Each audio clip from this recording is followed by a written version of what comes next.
Mi madre manipuladora destruyó mi matrimonio, volvió a mis hermanos en mi contra, difundió mentiras sobre mi salud mental y ahora se hace la víctima mientras yo intento reconstruir mi vida solo.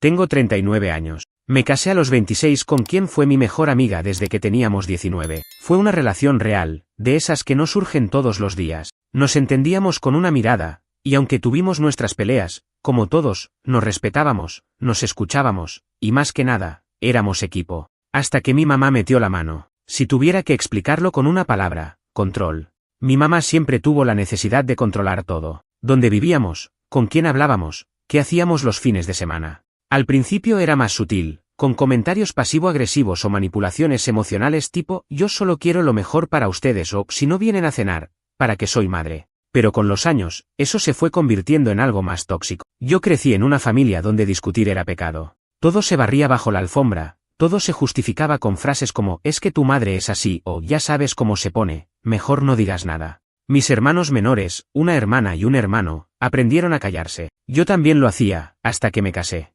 Mi esposa era distinta. Ella venía de una familia complicada, pero al menos tenían la regla de oro de poner límite. Y eso a mi madre no le gustó desde el primer día. Me acuerdo perfecto. Primer cumpleaños que pasamos como casados, mi mamá organizó una cena sin preguntarnos si queríamos algo, ni siquiera si teníamos otros planes. Simplemente lo asumió. Cuando le dije que íbamos a ir a cenar los dos solos, porque era nuestro primer cumpleaños como matrimonio, me colgó el teléfono. Me mandó un mensaje larguísimo después, diciendo que estaba decepcionada, que ella había hecho el esfuerzo, que una madre no se merecía eso. Ese fue el comienzo. Durante los siguientes años, mi madre hizo una guerra silenciosa contra mi esposa. A veces disfrazada de preocupación, decía que mi esposa me alejaba de la familia, que no colaboraba con los eventos, que era muy fría. Otras veces más directa, la criticaba por su ropa, por su trabajo, incluso por nuestra forma de criar a nuestro hijo. Sí, tenemos un hijo que ahora tiene 8 años. Y yo trataba de estar en el medio. Intentaba mediar, suavizar.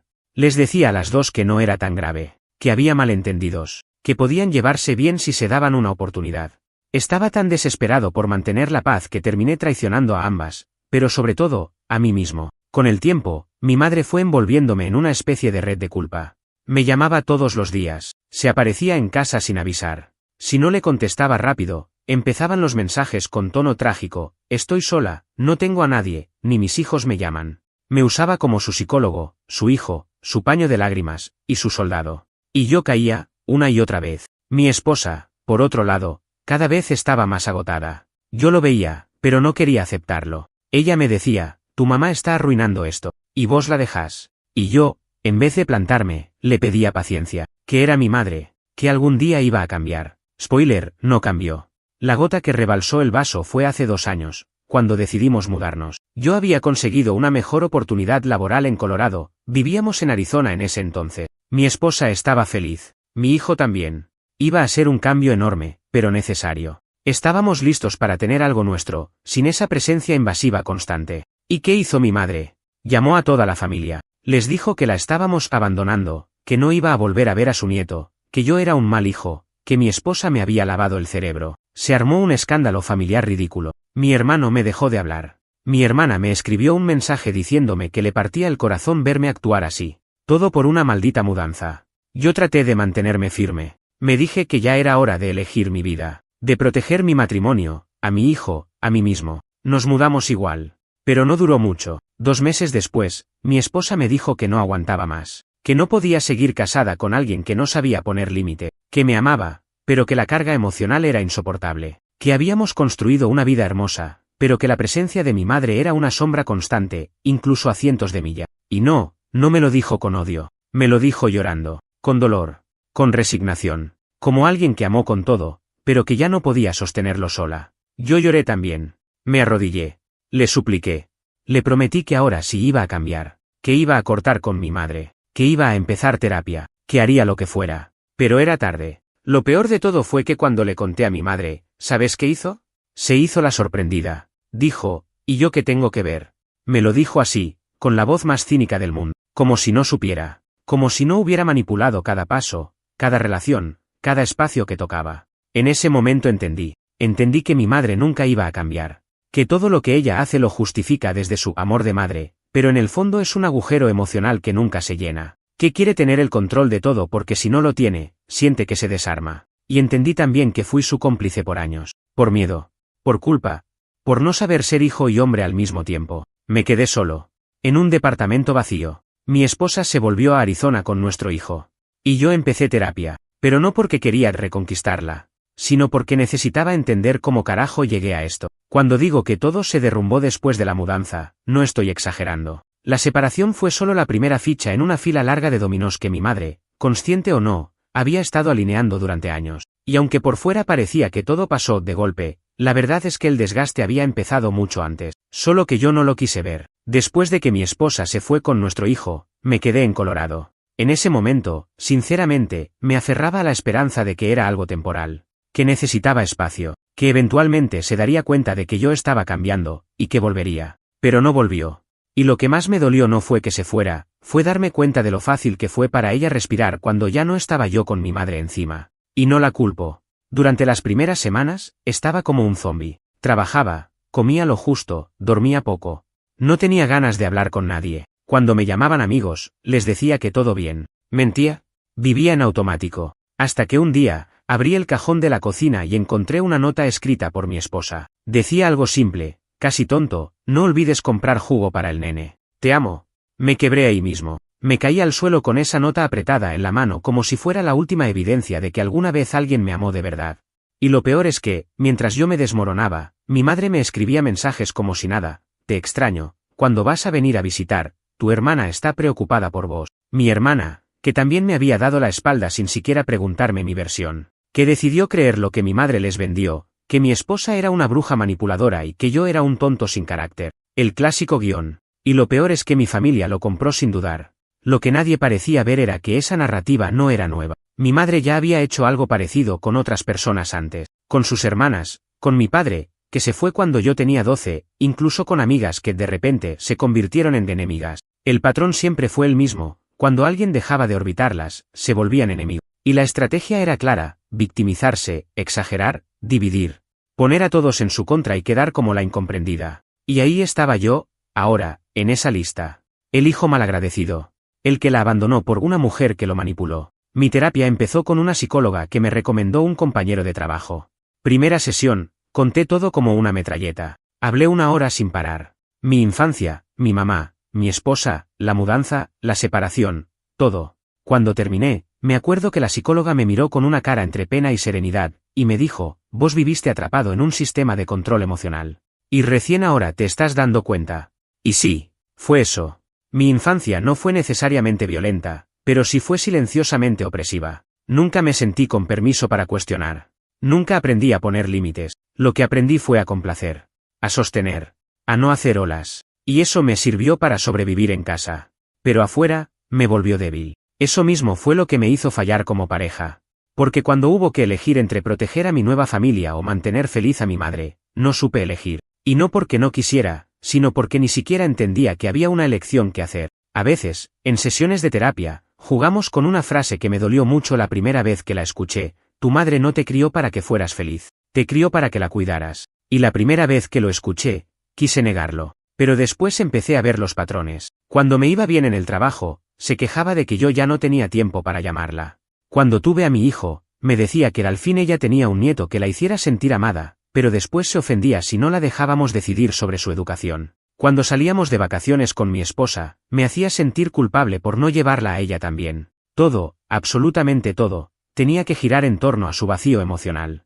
Y si yo no llenaba ese vacío, alguien tenía que pagar las consecuencias. A todo esto, mis hermanos siguieron alineados con ella. Me bloquearon de los grupos familiares. No me invitaron al cumpleaños de mi sobrino. Mi hermana subió una foto en Instagram con mi mamá y puso de caption: las únicas mujeres que siempre estuvieron ahí. No voy a mentir, me dolió como si me hubieran clavado una daga. Pero también me abrió los ojos. Por primera vez entendí que no era yo el que estaba rompiendo la familia. Yo estaba intentando salir de un ciclo. Ellos, seguían repitiéndolo. Quizás porque les resulta más fácil, o porque no conocen otra forma de vínculo. Pero ya no era mi tarea salvar a nadie. En uno de los días más duros, cuando apenas si comía y bajé casi 10 kilos en un mes, recibí un mensaje inesperado. Era de una prima. Me decía: leí entre líneas todo lo que pasó.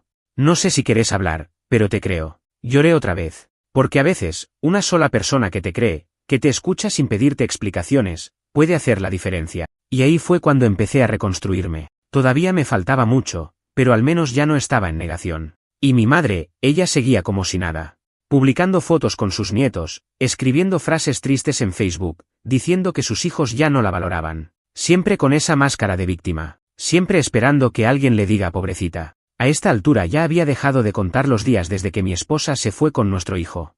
No porque ya no doliera, sino porque me di cuenta de que seguir mirando el calendario solo me estaba matando de a poco. El dolor era como un ruido blanco constante, no gritaba, pero nunca se apagaba. Y encima, con todo el quilombo familiar que había alrededor, me costaba encontrar espacios donde pudiera simplemente estar sin sentir que estaba fallando, decepcionando o defendiéndome de algo. Y claro, ahí estaba mi mamá, siempre presente en segundo plano, como una alarma de incendio que no suena fuerte, pero tampoco se apaga nunca. La forma en que ella siguió manipulando todo después de la separación fue tan sutil y al mismo tiempo tan jodidamente predecible, que no sé cómo no la vi venir. Una semana después de que mi ex se fuera con el nene a Arizona, mi mamá empezó a hablar con mi hermana. Le pidió ayuda para ver cómo podía reconectar conmigo sin presionarme. Lo sé porque mi hermana, que en ese entonces todavía no me había bloqueado por completo, me mandó una captura del mensaje. Mi madre decía cosas como: me preocupa que esté solo allá, siento que algo anda mal, y me da miedo que termine tomando una mala decisión.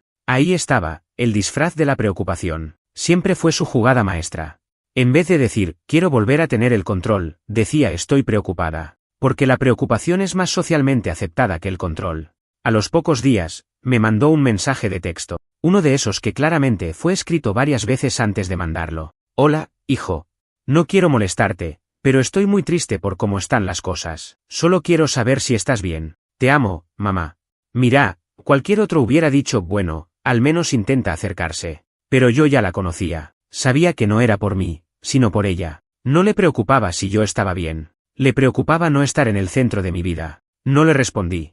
No porque sea cruel, sino porque en terapia estaba aprendiendo a identificar lo que me hacía daño. Y en ese momento, abrirle la puerta a mi madre de nuevo era como invitar a alguien que te apuñaló a pasar la noche en tu casa. ¿Y sabes qué pasó cuando no le respondí? Empezó la fase 2. Pasó de víctima preocupada a mártir dolida. Me llegó un audio de mi hermana. Me decía que mi mamá estaba llorando todos los días, que no entendía por qué yo era tan duro, que ella solo quería recuperar a su hijo. Y ahí exploté. Le mandé un audio largo a mi hermana, el último que le mandé hasta el día de hoy, y le dije: decime, ¿vos viste alguna vez que mamá llore por algo que no tenga que ver con ella misma? ¿Alguna vez la viste angustiada por algo que no fuera su propio drama? Yo la vi hacer esto con papá, con tías, con amigas. Y ahora conmigo. No estoy desaparecido, no estoy maltratando a nadie, solo estoy poniendo límites. Pero claro, en esta familia poner límites es pecado. Nunca me respondió. No me sorprendió. Lo que sí me sorprendió fue lo que pasó después. Mi madre empezó a contactar a mí. Sí. Después de haber dicho que ella nunca la soportó, que le sacó a su hijo, que era una manipuladora profesional, ahora le escribía como si fueran amigas de toda la vida. Un mensaje decía algo así como: sé que ya no están juntos, pero vos siempre serás parte de la familia. Si necesitas algo, estoy acá. Y si alguna vez querés que hablemos como dos mujeres que se preocupan por él, contá conmigo. Cénica. Era tan transparente su movida que hasta mi ex, que no es santa, pero sí bastante centrada, me lo reenviaba entre risas. Me decía: ¿esto es joda? Tu vieja está queriendo hacer alianza conmigo ahora. Sí. Lo estaba intentando, porque mi madre no tolera perder. Y en su cabeza, todo esto era una guerra de trincheras, y ella no podía quedarse sin aliados. Pero lo que realmente me terminó de quebrar, lo que me hizo entender que yo necesitaba cortar completamente el lazo con esa mujer, fue una conversación con mi hijo por videollamada. Fue un sábado a la tarde. Lo llamé como siempre, charlamos, me contó que había ido a un parque con su mamá, que había comido helado, cosas normales. Y en un momento, me dice: abuela dijo que te fuiste porque estabas enojado con nosotros. Te juro que me quedé helado. Le pregunté: ¿cómo que me fui? Y me dice: sí, que no querías estar más con nosotros porque te gusta estar solo. Sentí una mezcla entre furia y tristeza que no te puedo describir. Me tuve que tragar las lágrimas en el momento para no preocuparlo. Le dije con la voz lo más calma que pude: eso no es verdad, mi amor. Yo siempre te voy a querer y siempre voy a estar para vos. A veces los adultos tienen problemas, pero nunca es culpa de los chicos, ¿sí? Me dijo que sí, y cambiamos de tema. Pero por dentro yo ya estaba decidido. No podía permitir que mi madre siguiera contaminando incluso mi relación con mi hijo. No podía dejar que ella, con sus dramas y su veneno emocional, siguiera repitiendo el ciclo con la próxima generación. Esa misma noche, bloqueé su número. Borré su contacto, silencié sus redes sociales. Le pedí a mi ex que no le permitiera más contacto directo con nuestro hijo. No por despecho, sino porque ahora entendía que mi madre no era una figura segura. Era un riesgo emocional. Y yo tenía la responsabilidad de cortar esa cadena. Después de bloquear a mi madre y dejar bien claro que no quería más contacto, me invadió una mezcla rara de emociones. Una parte de mí estaba aliviada, como si me hubiera sacado una mochila de concreto que venía arrastrando desde la infancia. Pero otra parte, esa que había sido criada para obedecer, para no hacer sentir mal a los demás, me susurraba al oído que era un mal hijo. Que estaba siendo cruel, que algún día me iba a arrepentir. Y ahí me di cuenta del nivel de manipulación emocional con el que crecí. Esa culpa no era natural. Me había sido implantada. Durante años, había sido entrenado para poner las emociones de mi madre por encima de las mías, para sentirme mal si ella se sentía mal, para hacer cualquier cosa con tal de evitar que se enojara, se entristeciera o simplemente me diera la espalda. Y ahora, por fin, estaba cortando el cordón. No el umbilical. Ese lo deberían cortar al nacer. Estaba cortando el cordón de la culpa. Lo que más me ayudó en ese momento fue el espacio. No tenerla llamando, escribiendo, interfiriendo. Me permitió empezar a pensar con claridad. Me permitió volver a escuchar mi propia voz después de años de tener la suya en el fondo como un eco constante. La terapia seguía. Y cada sesión destapaba otra capa que yo no sabía que existía. Empezamos a trabajar en cómo elegía mis vínculos, cómo ponía, o no ponía, límites, cómo reaccionaba frente al conflicto. Y lo más fuerte fue darme cuenta de algo. Yo había sido criado para complacer, no para conectar. Y eso afectó toda mi vida. Mis relaciones, mis amistades, mi matrimonio. En vez de hablar, acordar, poner límites, yo negociaba con el miedo. Miedo a decepcionar. Miedo a ser rechazado. Miedo a que alguien se enojara conmigo. Y cuando uno vive así, nunca está presente de verdad. Siempre estás interpretando un personaje. Uno que no molesta, que no incomoda, que se adapta a lo que el otro necesita. Así era con mi mamá. Así fui con mi esposa. Así fui con casi todos. En paralelo, empecé a reconstruir el vínculo con mi hijo desde la distancia. No fue fácil. Estábamos a más de 1000 kilómetros. Las llamadas por videollamada eran buenas, pero frías. Él estaba bien, pero yo sabía que no era lo mismo que tenerlo conmigo. Así que empecé a planear viajes para ir a visitarlo cada 2 o 3 semanas, aunque sea un par de días. No voy a mentir, eso me partía al medio. Verlo, abrazarlo, llevarlo al parque, y después volverme solo al aeropuerto era como arrancarme una parte del alma. Pero lo hacía igual. Porque al menos ahí sí estaba eligiendo desde el amor, no desde el miedo. Y eso era todo lo que podía ofrecer en ese momento. Presencia real. Aunque doliera. Mientras tanto, mi madre seguía con su show. Me enteraba por terceros que andaba diciendo que yo la había echado de mi vida, que no entendía qué le había hecho para merecer eso, que ella solo quería a su hijo cerca. Una amiga de la familia, con la que todavía tenía trato, me dijo algo que se me quedó grabado. Tu mamá habla de vos como si fueras una propiedad que alguien le robó. Y sí, eso era. Para ella, yo no era un individuo con voluntad propia. Era su hijo, en el sentido de cosa que me pertenece y debe actuar como yo quiero. La separación con mi ex se formalizó unos meses después. Fue amigable, pero dolorosa. No hubo peleas por la custodia, ni gritos, ni abogados sucios. Solo 2 personas adultas firmando un papel con los ojos hinchados. Ella me dijo que aún me quería, pero que había dejado de confiar. Que no podía seguir esperando a que yo arreglara los daños que no había causado, pero que sí permití. Y tenía razón. A partir de ese momento, todo fue reconstrucción. Paso a paso. Como cuando tiras abajo una casa vieja y tenés que decidir desde cero si vas a levantar otra en el mismo lugar o mudarte por completo. Yo decidí quedarme. Colorado me había dolido, pero también me había dado la distancia necesaria para entender, para sanar. Empecé a salir más. No en plan fiesta, sino en plan quiero volver a vivir. Caminatas, cafés solo, libros, cine. Cosas simples. Y sí, también conocí gente. Un par de citas, alguna conexión pasajera. Nada serio. Todavía no estaba listo. En uno de esos encuentros casuales, una mujer, que venía de un matrimonio igual de roto que el mío, me dijo algo que me impactó. ¿Sabes qué es lo más jodido de crecer en una familia manipuladora? Que después, cuando alguien te trata bien, no sabes qué hacer, porque el amor sano no duele. Y uno ya se acostumbró a que si no duele, no es real. Me voló la cabeza, porque así me sentía. Había vivido tanto tiempo bajo esa nube de drama y culpa, que cuando alguien simplemente me escuchaba sin pedir nada a cambio, me incomodaba. Me parecía sospechoso. Ahí entendí que tenía que aprender de nuevo, desde cero. Cómo vincularme, cómo confiar, cómo poner límites sin sentir que estaba lastimando a alguien, cómo decir no sin morirme de culpa. No fue ni es un camino fácil, Pero al menos ahora sé que voy en dirección contraria al infierno emocional que fue mi vida por más de 30 años. Y en cuanto a mi madre, bueno, su silencio también fue una respuesta. Una especie de aceptación forzada. Nunca se disculpó.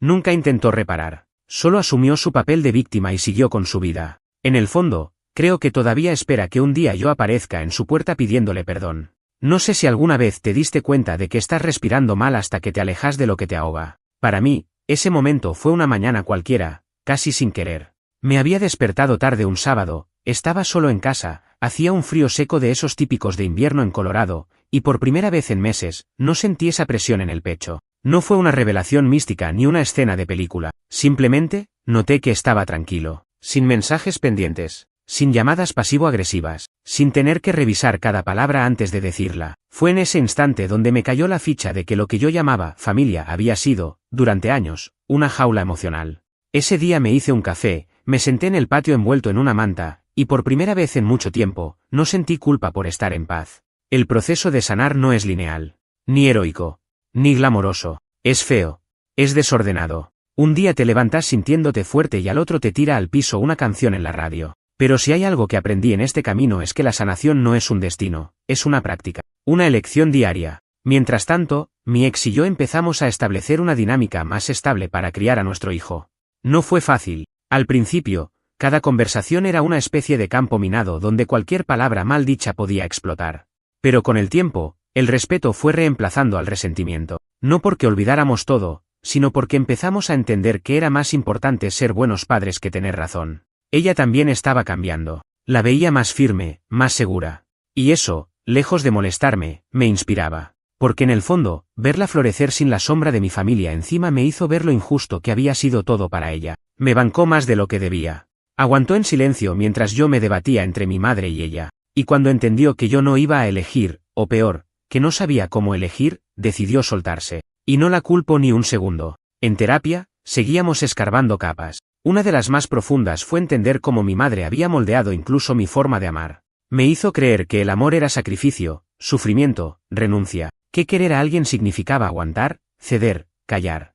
Pero eso no es amor. Eso es sometimiento emocional disfrazado. Me di cuenta de que había romantizado la idea de luchar por los que amo, cuando en realidad muchas veces era solo permitir que me pasaran por encima. Cuando empecé a poner límites, muchos desaparecieron. Y eso duele. Porque uno espera que al mostrar su versión más auténtica, los demás lo celebren. Pero no a veces mostrarte real significa que algunos te dejen de querer. Porque lo que amaban no era vos, era la versión domesticada que habías armado para gustarles. Y eso fue exactamente lo que pasó con mi hermana. Un día me escribió. Después de meses de silencio, me mandó un párrafo corto. Decía: no entiendo por qué estás tan distante. Mamá está destrozada. Todos la ven mal. Pero vos seguís como si nada. No te reconozco.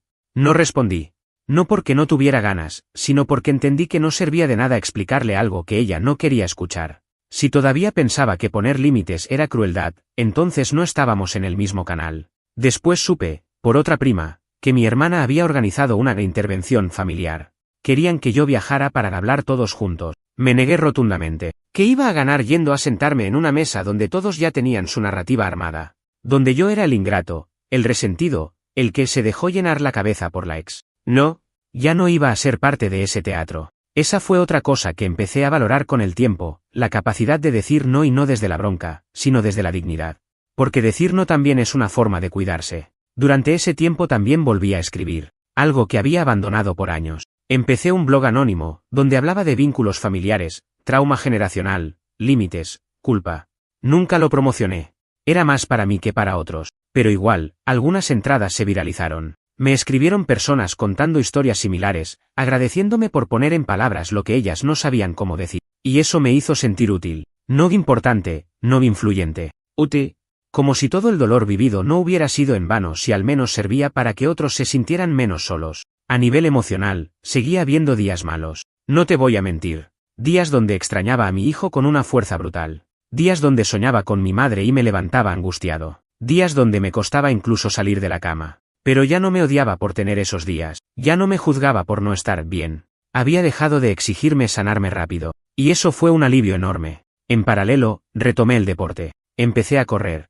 Primero 2 o 3 kilómetros, después 5, luego 10. Me anoté en una media maratón y la terminé con un tiempo mediocre, pero con una sonrisa que no me cabía en la cara. Porque esa meta, aunque simbólica, representaba algo más, estaba avanzando. Mientras corría, pensaba en todo lo que había dejado atrás. No solo mi matrimonio, no solo a mi madre, había dejado atrás una identidad.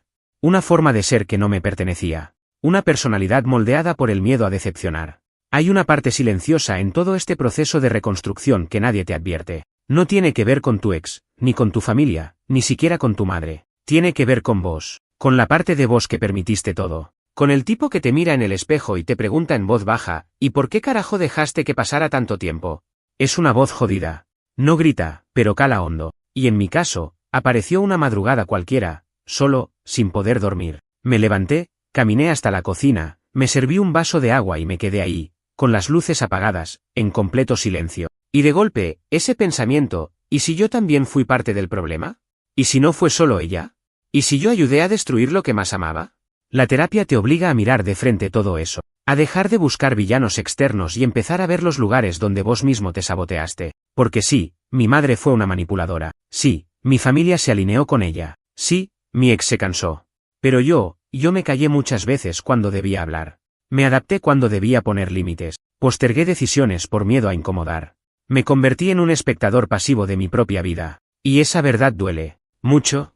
Empecé a escribir una carta que nunca envié. Una carta a mi yo de hace 10 años. No para aconsejarlo. No para prevenirlo. Solo para decirle, lo entiendo. Porque ese tipo, ese yo de 30 años, estaba solo, confundido, intentando ser buen esposo, buen hijo, buen padre, todo al mismo tiempo, sin tener herramientas para nada. Y nadie te enseña a equilibrar todo eso cuando creciste en una casa donde el amor siempre venía condicionado. Si haces lo que digo, te quiero. Si me obedeces, sos buen hijo. Si me haces sentir bien, entonces vales. Viví décadas creyendo que amor era eso, rendimiento emocional, dar sin recibir, ceder sin preguntar.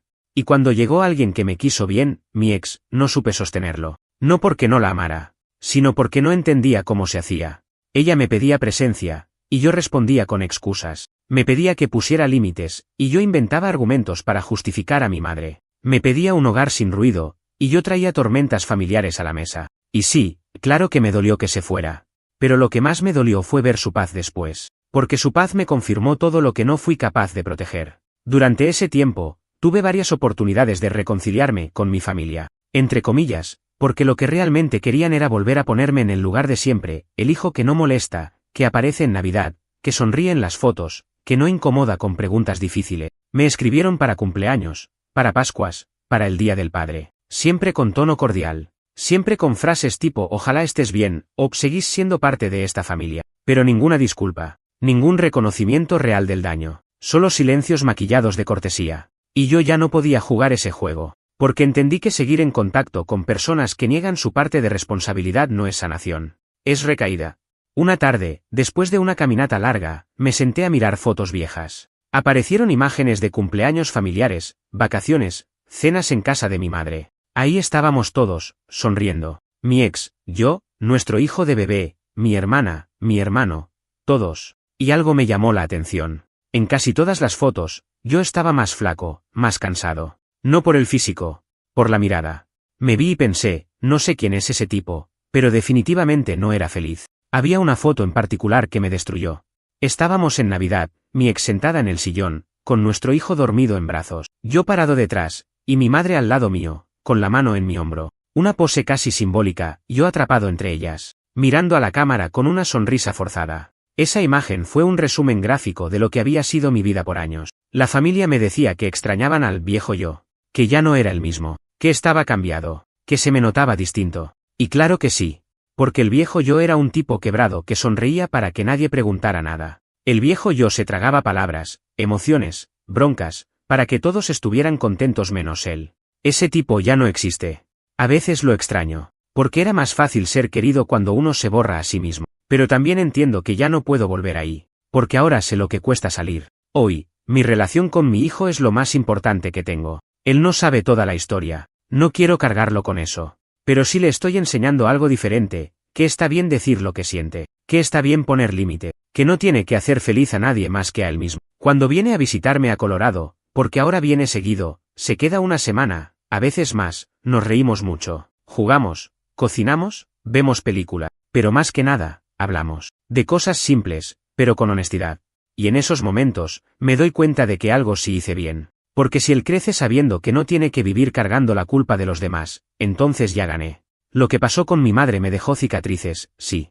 Pero no todo fue en vano. Porque a través de esa herida aprendí a reconocer lo que no quiero repetir. Llegar hasta acá fue como arrastrarme por una autopista con vidrios rotos. Y lo peor es que muchos de esos vidrios los había puesto yo mismo. Uno no se da cuenta de lo profundamente que está atrapado en una red familiar tóxica hasta que empieza a salir. Y cuando salís, no es con aplausos. Es con castigo, con silencio, con frases disfrazadas de preocupación que son puro juicio. En los meses siguientes a que corté todo contacto con mi madre, pasaron cosas que me dejaron en claro lo enfermo que era ese sistema. Un día me escribió un conocido de la familia. No era alguien íntimo, más bien un tipo con el que jugaba al softball en Arizona, que conocía a mis viejos. Me dijo que había visto a mi madre en una reunión y que ella le había contado que yo me había perdido, que estaba confundido, que me había alejado de todos por influencia de gente equivocada, léase, mi ex. Ahí entendí que, para ella, incluso mi despertar era una ofensa. No le preocupaba mi bienestar, le preocupaba perder la narrativa.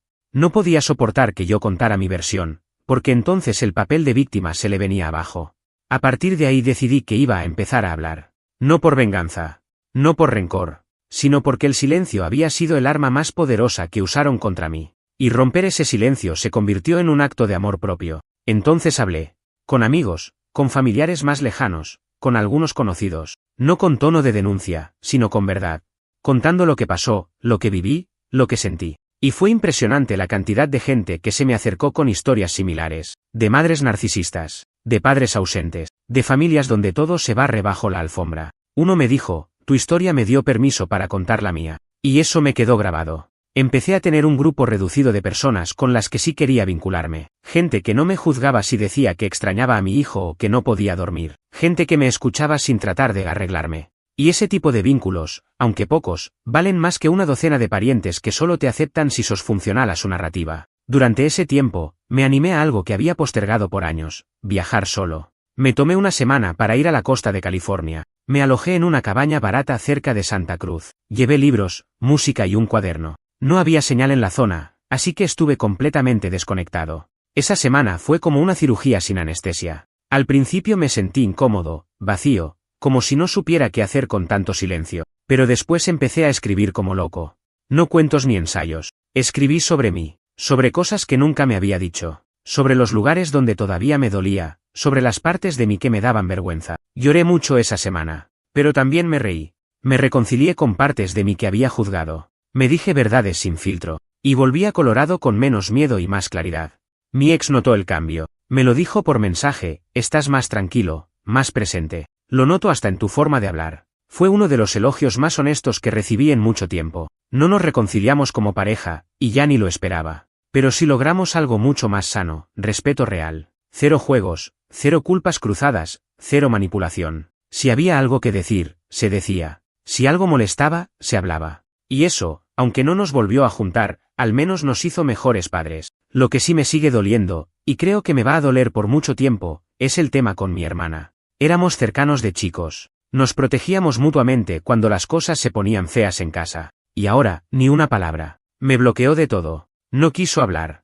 Eligió el bando de mamá sin cuestionar nada. Me gustaría creer que algún día va a entender, que va a mirar hacia atrás y se va a dar cuenta de que yo no la traicioné, sino que me estaba salvando. Pero también entendí que no puedo vivir esperando eso, que hay cosas que uno tiene que soltar sin cierre. Hay algo jodido en crecer con personas que te hacen sentir que si no las tenés cerca, sos menos. Te educan para depender emocionalmente, para medir tu valor en función de lo que das, no de lo que sos. Entonces, cuando decidís romper con eso, se te viene el mundo encima. Pero lo que se cae no es tu mundo, es la mentira que te contaron sobre lo que tenías que ser. Y sí, te vas a quedar solo un tiempo, vas a sentir que nadie te entiende, vas a dudar de cada decisión. Pero si te bancas ese silencio, vas a empezar a escucharte. Y cuando eso pasa, algo cambia para siempre. Hoy, sigo caminando ese proceso. No estoy bien del todo. Hay días en los que me gustaría tener familia, en los que me encantaría compartir una cena sin tensión, sin fantasmas, sin recuerdos incómodos. Pero después me acuerdo que prefiero estar solo con paz que acompañado con angustia.